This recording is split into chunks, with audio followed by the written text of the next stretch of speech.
At this time, I have the very great pleasure of introducing our featured speaker, Dr. Christine Branche. This is especially fun for me because I met Christine actually a number of years ago, and I've been particularly impressed with her professional endeavors and all of her career transitions over time.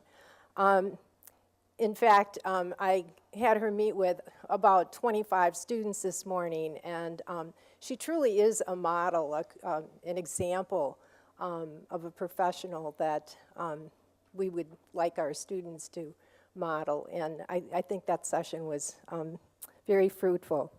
As you know by now, Christine is the acting director of the National Institute for Occupational Safety and Health in the Centers for Disease Control, and she began her career at the CDC as an Epidemic Intelligence Service Officer of the U.S. Public Health Service in the Division of Injury Epidemiology and Control.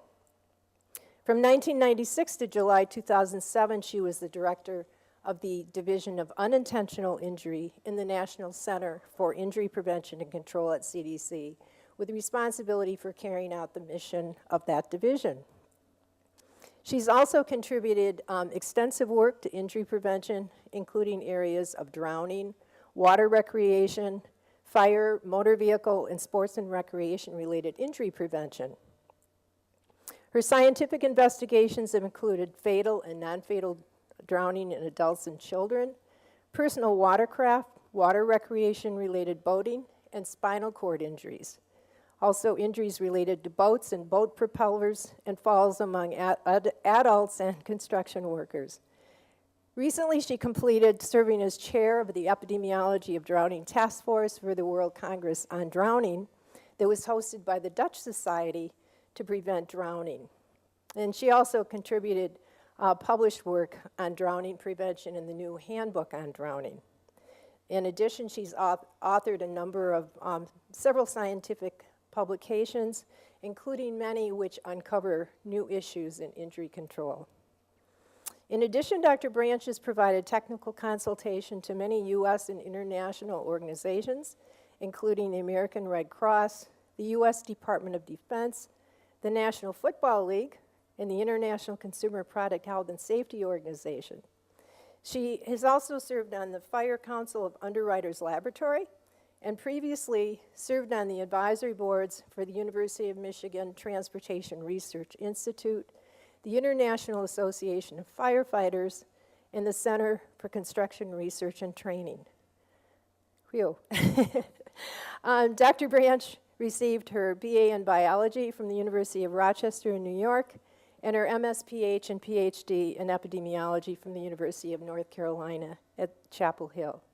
During her coursework at UNC, she was also a National Science Foundation Fellow, and while completing her Ph.D., she worked as an epidemiology research associate at Burroughs Wellcome Company, which is now GlaxoSmithKline, where she gained expertise in pharmacoepidemiology. Dr. Branche is a Public Health Leadership Institute scholar, and she's received numerous awards for her research and leadership at CDC.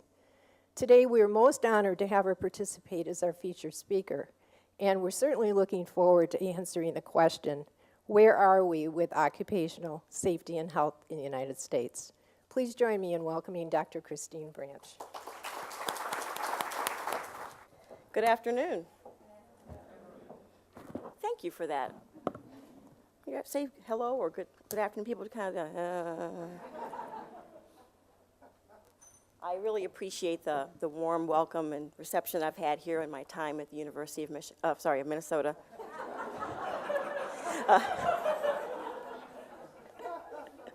No, I've always been treated very graciously here, and it is a pleasure to be here, so I thank Sue for the opportunity to be with you this afternoon. I'm going to give you, covering a couple of topics that I think really do touch on important issues in occupational safety and health in the United States at the federal level, but also here for those of you who are interested in the topic in the Twin Cities metro area generally, the government that serves here at the state of Michigan and at the university as well.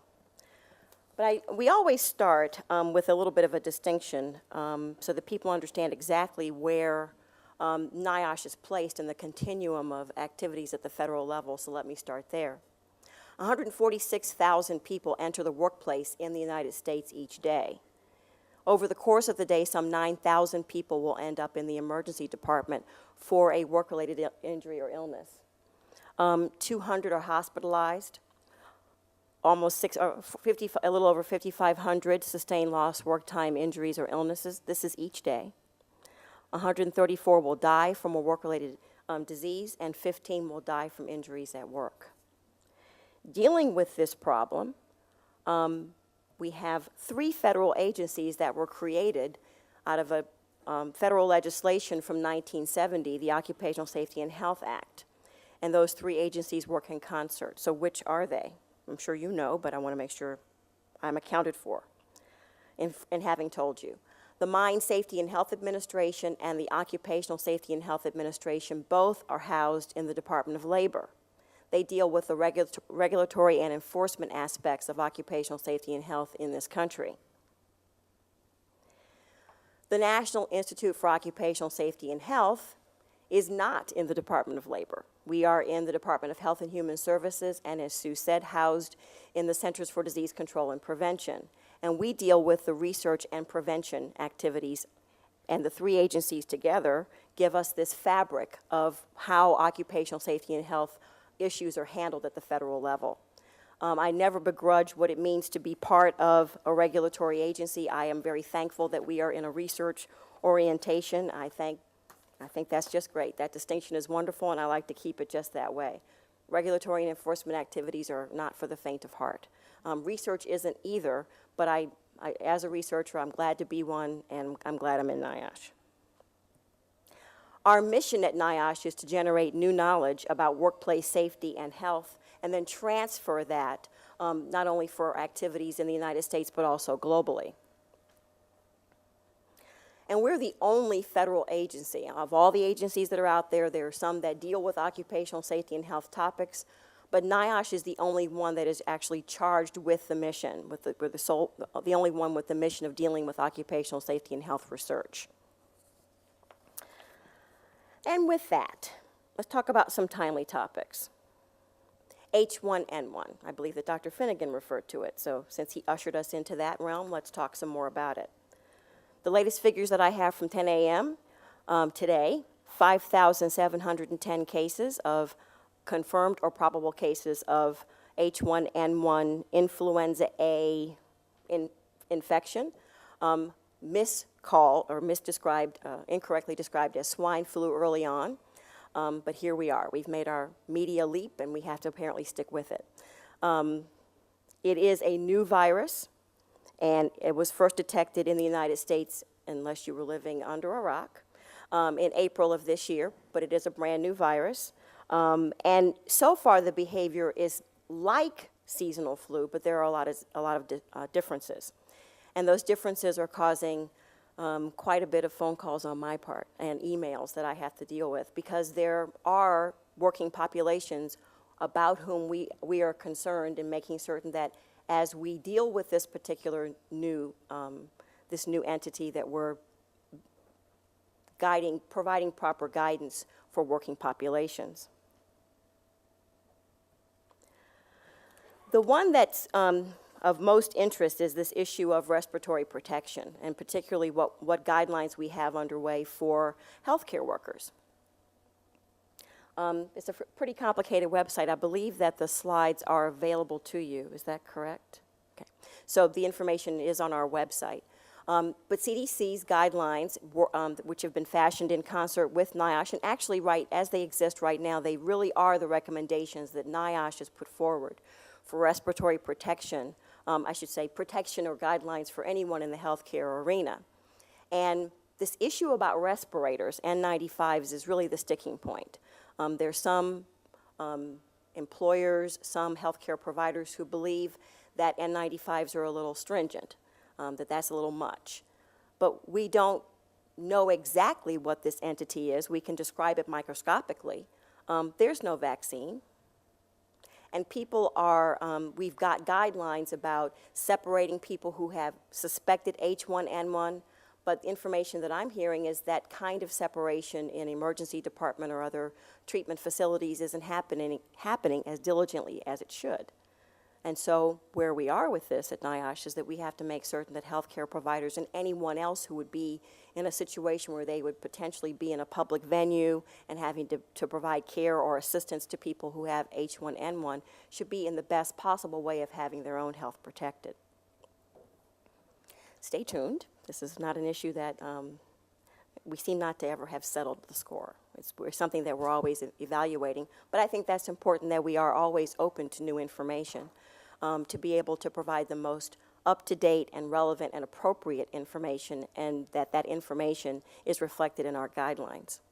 The guidelines actually cover much more than N95 respirators. We also talk about cough etiquette. That's a nice way of describing it. So cough etiquette and hand hygiene, as well as social distancing. These are practices that I think that we're going to have to explore and deal with as a society of people, not just for healthcare workers or other working populations, whether they're in public transportation settings, teachers, other public health workers. I think we're going to have to think about this as more infectious agents that could be aerosolized or through droplet particular transfer occur in this country. And I think it'll be very interesting to see how things go. We do believe that as the temperatures rise, although Minnesota seems to be giving us a little bit of an advanced picture of how temperatures will rise this summer, we're expecting that we'll have a bit of a respite from H1N1, but we're going to have to brace ourselves for what the fall will bring when the flu season reemerges. I'm going to turn now to aging issues. So Walt Whitman had this quote: "Old age, calm, expanded, broad with the haughty breadth of the universe," which sounds so wonderful until you look at a picture of Tina Turner. I don't think she looks calm, and I don't think we expect, if anyone's going to pay to see her on stage or the Rolling Stones, that we're not expecting calm necessarily. It's a gas, gas, gas. Mick Jagger is going to be 65 this year. You laugh. So in talking about aging, whether we're talking about injury prevention generally and what it means to protect older adults, or issues for how we deal with populations as they age in the workforce, we're not dealing with, I keep going back to this, I'm a big old movie fan, and I can recall when it first dawned on me in the film Giant, which is a 1956 George Stevens film that had Elizabeth Taylor, Rock Hudson, and James Dean. And there's a scene that comes up about 3/4 of the way through the film, and Rock Hudson's character is married to Elizabeth Taylor's character, and they say, you know, we've been married for 25 years, and I never thought we'd last this long, I love you so much, okay. But then they talk, but I'm looking at this image of these people, and they look like they're ancient, and they're probably about 50. And so our concept of aging really has had to change, and then I look at Mick Jagger. And I think our concept, even in the workplace, of what it means to handle a person, have a person in the workforce who is older, needs to change. Because I haven't heard about Mick retiring. Keith Richards looks a whole lot worse, and I haven't heard anything about him retiring either. By the year 2050, the population of people age 45 and older in this country is expected to grow from the current 93 million to over 170 million people. Now, our current economic issues in this country are having a lot of people who plan to retire over either this year or over the next couple of years go forward with plans to do so, either to retire completely or to change the kind of work that they're doing. With the current economic upheaval, a lot of people are saying, I don't think so. I'm going to stay right here. Nobody's forcing me out. I'm going to stick with this until the financial situation changes. So whether or not people are going to go ahead with plans to retire or are going to switch what they're doing, we're going to have to change what it means to deal with people who are over the age of 65 in the workforce, and I think in far larger numbers than we've been challenged to think about up to this time, and making certain that those individuals have the safest possible work environment for them, and what kind of accommodations will be appropriate. We need to be able to take advantage of the vast expertise and wisdom that older workers can contribute to us. But people, again, might have this George Stevens 1956 film image of what it means to be older, and they think they have to deal with people who are terribly enfeebled. We don't have a lot of research, not at NIOSH and actually not in a lot of places, of what it means to have to deal with an older worker and what kinds of health issues we have to encounter for an older worker. But we do have some research, and our environmental scan does give us some information. As well, research from the Institute of Medicine's panel on health and safety needs of older workers has been used as a policy piece to give us some guidance for where we are now. So there are three dimensions to bear in mind, when we think about what it means to accommodate or adapt a work situation for older adults, and some myths that I think we need to kind of put at bay from what we know right now. When it comes to physical capacity, you think you need to, perhaps people who are in jobs that require a lot of physical endurance or a lot of labor or a lot of strength, there's this notion that they can't do it. But the research that we've been able to examine suggests that unless a worker has had an injury that would somehow incapacitate them or diminish them, strength issues really aren't a challenge. If they've been expected to wield a hammer in their job, just because they turn a magical age of 65 doesn't mean that they won't necessarily be able to do that. So that's one myth that we need to get rid of. The second one is mental capacity. Oh, Jimmy just turned 65, what are we going to do now? Well, unless there's been an injury, he should be just fine. When you say that to a teenager, they're like, you got to be kidding. I mean, you're already ancient enough, Dr. Branche. But the idea of mental sharpness is not something that we should expect any diminution just because a person is older. Another myth that I think people haven't fully thought through, unless you're near retirement and you don't want to be pushed out the door. Issues of physical capacity and mental capacity are not ones, unless there's been an injury, that ought to prevent a person from being able to work as they wish. Now, chronic conditions actually is where the challenge comes in, but the number and type of chronic conditions would be a challenge for a person's health independent of age, actually. So as the number of chronic conditions for an individual are present and increase, that's where you'll have some physical diminutions for that particular individual. The only real issue that we see for older adults, or for older workers, is that when injured, they may sustain more severe injuries and they may require more days away from work in order to recover. Going in the opposite direction, for health and safety of young workers. At NIOSH, we're trying to fill a void of training materials that would be available for younger working populations. You combine their sense of invulnerability with not having sufficient materials to provide adequate and appropriate training for them, and you really could have a pretty volatile mixture.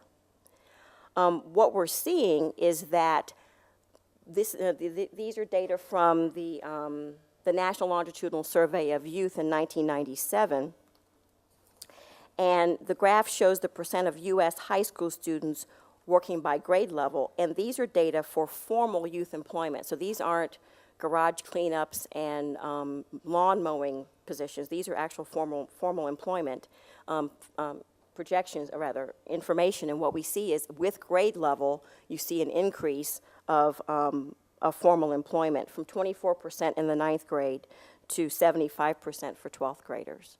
So we have an increasing number of people who are looking for formal employment, and we need to make certain that we have the appropriate training materials available to be able to provide the best possible entry for them in the workplace. Our website at NIOSH, we do have quite a few materials that would be available to you.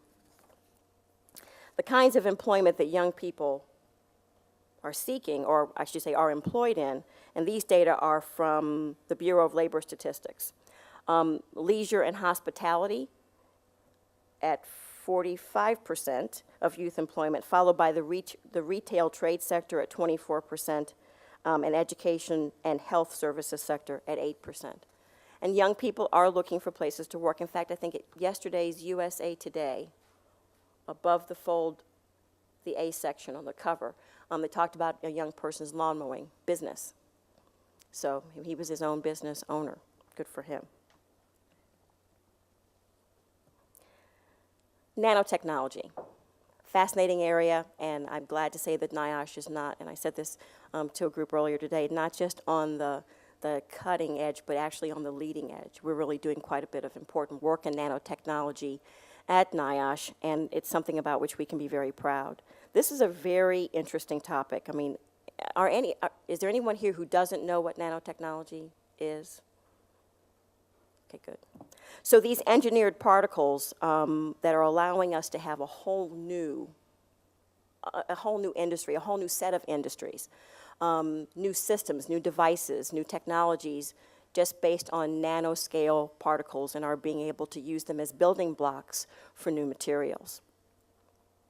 The behavior of nanoscale materials can be very different from how they behave at the elemental level. Most of the materials for which I'm familiar are from gold, silver, and carbon.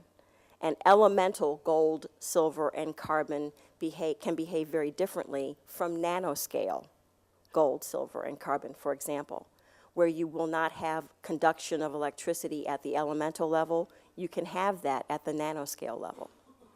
And so we've begun to ask some important questions about what it means for the people working with nanoscale particles. At NIOSH, we're asking questions. Our central questions are, do engineered nanomaterials pose unique work-related health risks?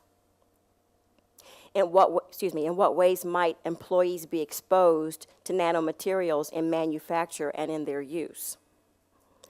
In what ways might nanomaterials enter the body for those persons who are exposed? And once in the body, where would the nanomaterials travel and how would they interact both physiologically or chemically with the body's systems? Will those interactions be harmless, or could they cause acute chronic adverse conditions? And then lastly, what are the appropriate methods for measuring and controlling exposures for nanomaterials in the workplace?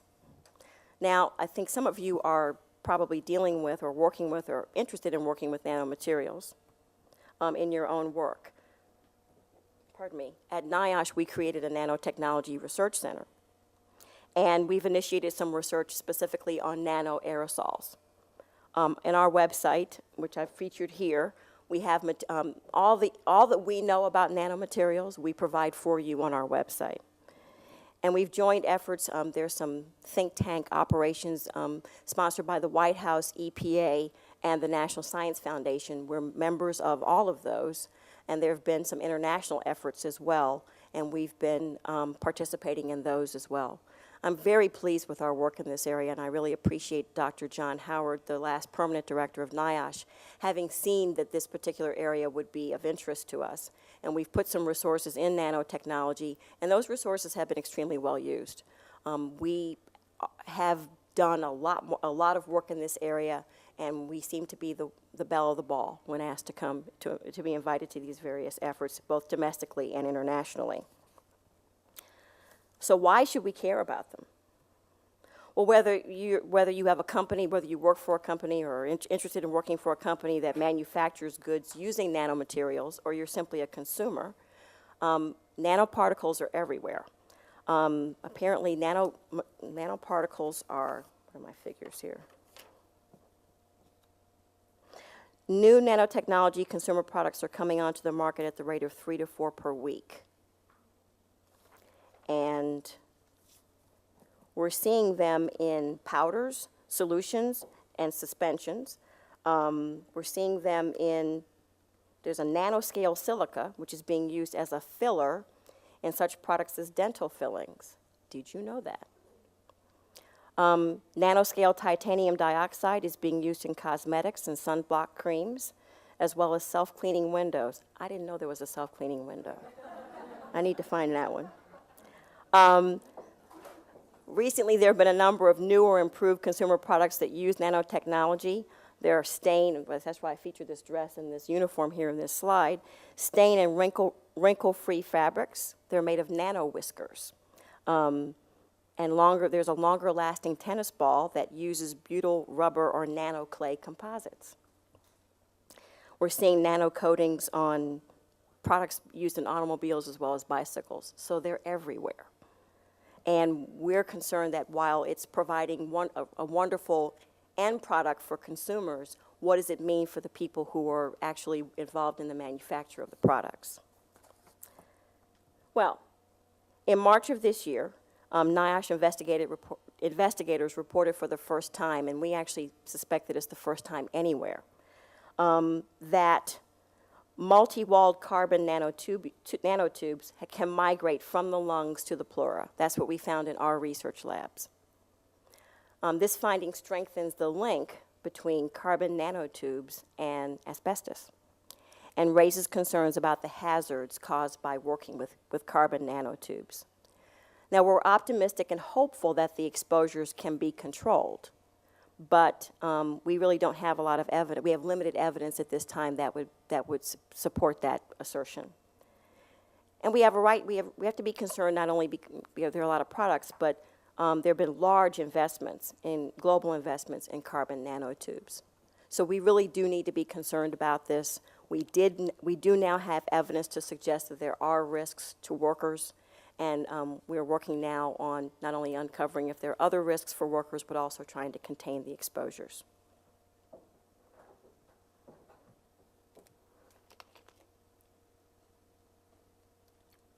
I was about to see if there were any questions, but I remember the instructions, so I look forward to your questions when I finish. I'm going to bring up this issue. This is one that is actually several of these topics are near and dear to my heart. But this issue of data collection and data monitoring. And I'm trying to raise this particular issue with as many audiences and with as many stakeholders as I can. We are at the very edge of major efforts in this country to have electronic health records. And many of us, from wherever we sit or have been working, are applauding such an opportunity. The time has been long past for us to have something like an electronic health record. But the risk that we have here for those of us in public health and those of us interested in occupational safety and health is making certain that something as simple as industry and place of work are available data on the records. I would never have thought, even 10 years ago, that we would be at a point where we'd have to fight to have these two simple variables in routine data collection about people's health. And yet we are. And some of you may be, and I will use the word naive, some of you may be naive to say, well, of course they'll include it. And I'll say, think about 10 variables that you'd like to see collected on an electronic health record, and then watch us duke it out to see who gets the space. Because the idea is not to have, you can imagine, people don't want to have an electronic health record, and you don't want to be responsible for carting one around that has 250 variables on it. So while we look for the right balance in managing the amount of data that are collected, and then who's going to maintain those records, we're having to duke it out to make certain that something as simple and important as these two variables, place of work and industry, are coded routinely on these records. And where this came to mind was, a staff person came to me and talked about the need to provide funding to get, how do they put this? That person was requesting a certain sizable amount of money to be able to, sharpen our elbows and get to the table to be able to talk to folks. This is all in the federal government, mind you, so that we could have an audience with the right people to get these two variables, industry and place of work, on a current data collection form. Nothing about electronic health records yet. And I said, well, why in the world would we have to worry about that? They said, oh, they're dropping these two variables. I said, okay, so I did my exorcist head, spin thing, and I had to kind of calm down. And I said, I guess I'm having a hard time believing that we're having, because I worked in injury prevention, and Sue will tell you, we worked for decades trying to make certain that certain injury codes were routinely collected, never believing that we'd ever have to have this fight over something that had already been on the records for many years. So now entering into the foray of discussions about, arguments about what's going to be on electronic health records, we risk not being able to collect these two variables, industry and place of work. And what I've been telling my superiors, peers, and everyone else is, if these two variables at a minimum are not on the record, you will regret it. And then I don't even know how long it's going to take to be able to retract the gains that we will have lost, I mean, the ground that we will have lost in this. Because again, space on these electronic health records is going to be precious. So I say, let's not even have that problem. Let's just make certain that these two variables are on there. Now, for those of us in public health, those of us trained as researchers, where we can't get ourselves wrapped around the axle, as you make your appeals with me to make certain that these variables are on records at the state level, records at the federal level, we can't get ourselves wrapped around the axle of, well, I just want to make sure that people have an open code and collect everything. No, no, no, no. They want to make it stupid simple in collecting and coding the data. So believing that there's going to be some open-ended data collection variable is just going to be a mess. And what isn't going to work is to have a 200 code drop-down menu that could collect any possible way of getting these codes. So we're going to have to be very sensible, and we're going to have to sacrifice some specificity in order to win the argument to have these variables on the records. So that's my speech. I'm finished. I'll move on. The other warning I'll give you is, now I'm a consumer. I like green. I sort my trash. I do all the little green things. My husband and I are buying green. All of our light bulbs have been changed. We don't have a lot of lawn. We do all this stuff. But who's paying attention to the workers in the green industry? I do not begrudge. I am happy for my colleagues in the environmental health and safety arena who have their day in the sun. The green issue, climate change issues are being raised at a national policy level that I think is absolutely wonderful. And as this issue of green and having a green economy gains more and more resonance, I am concerned that I'm not hearing anything about what it means for the worker who's creating the product that gives us a green economy.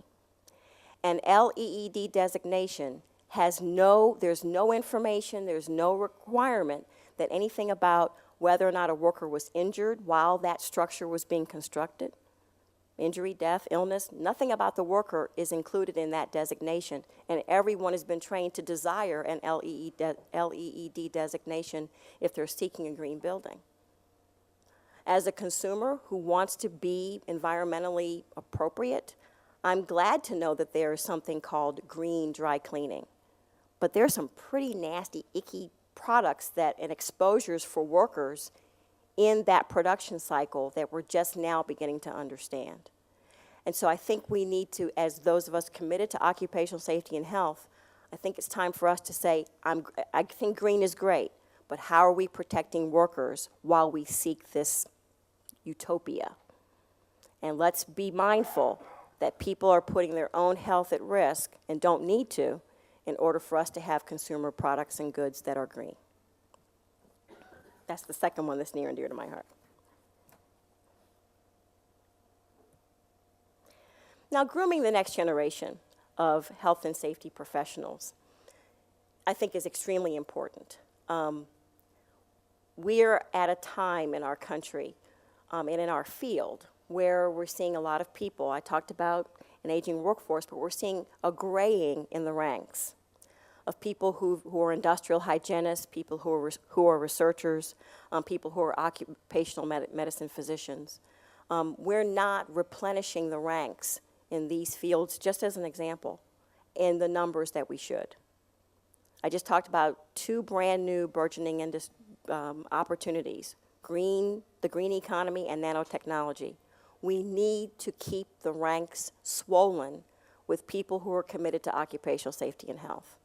Our training programs need to be overflowing with people who are choosing occupational safety and health as the thing they want to do.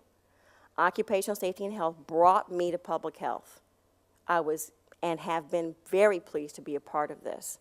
But I don't see people choosing it. I had the wonderful opportunity to speak with students this morning, and they have a right to be concerned. We need to let people know how compelling this area is for your job.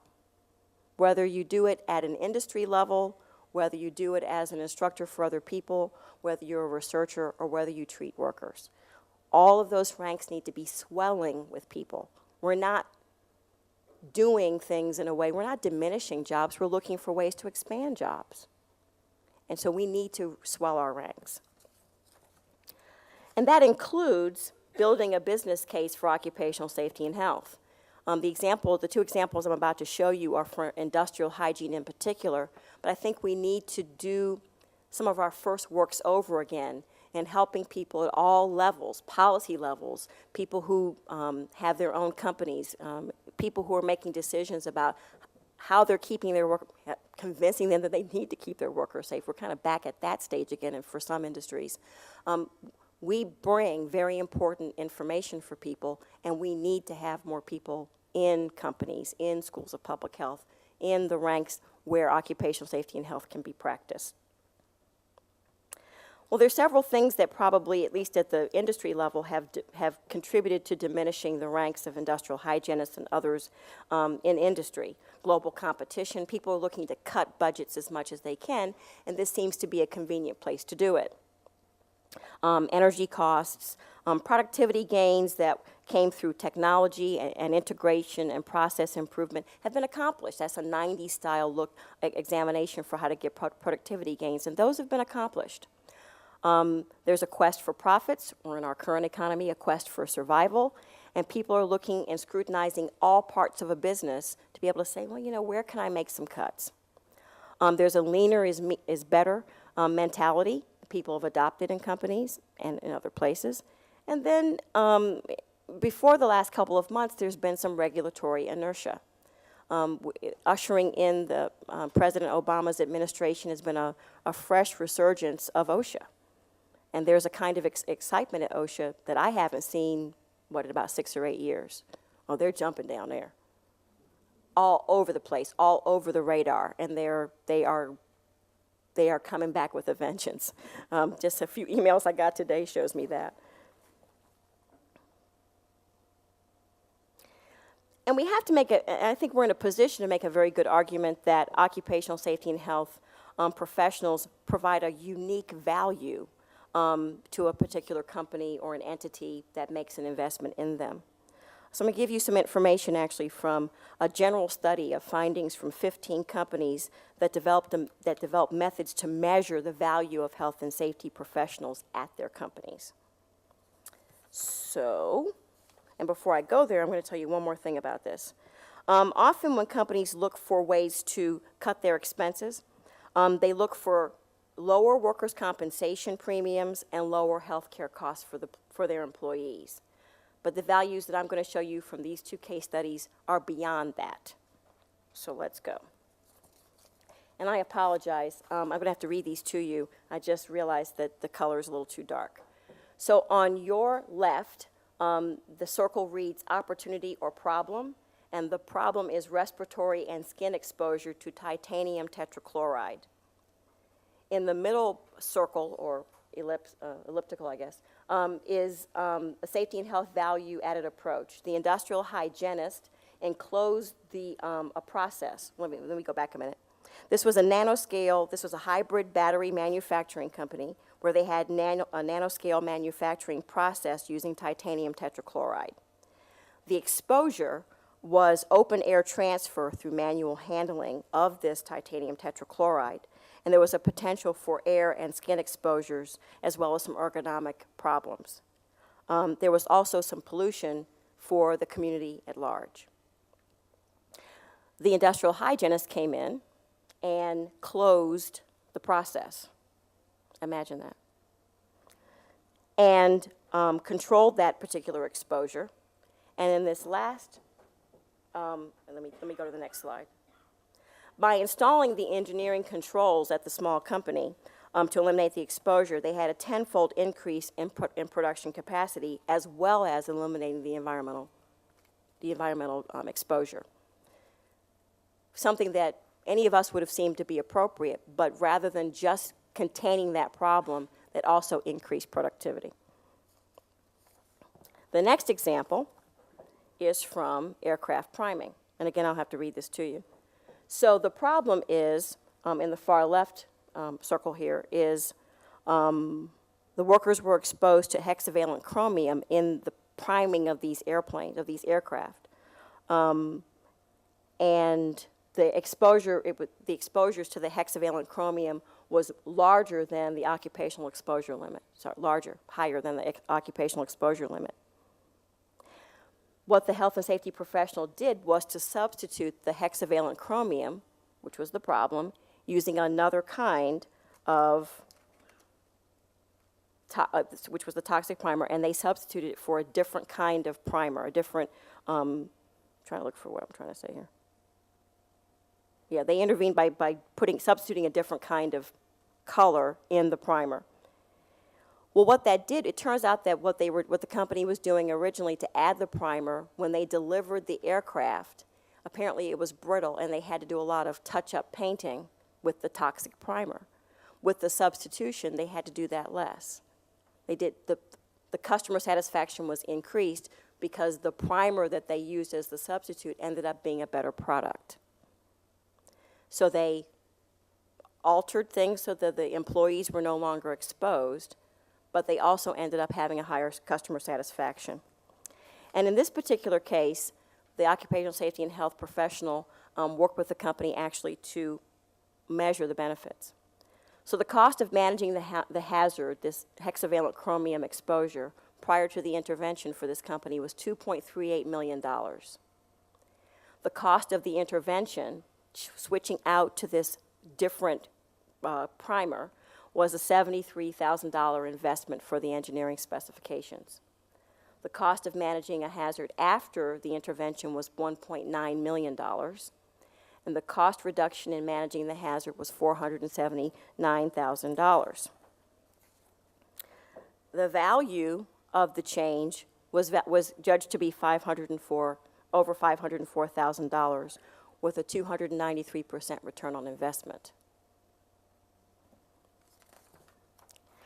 When you looked at the financial savings to the company, so in addition to the financial savings that I've already mentioned, the chromium substitution provided the business with the opportunity to produce additional products due to the better business process and productivity improvements. The estimated value of this additional opportunity to that company was in the range of $5 million to $30 million because an occupational safety and health professional suggested a change. So, with this one substitution for this chromate primer, they saved nearly $500,000 in processing costs and added production capacity and profit to the company because a person was looking out for the employee's health. And that's where we need to be. We don't have any shame in our game. It's important what we do, and we have to continue. Thank you so much for your time.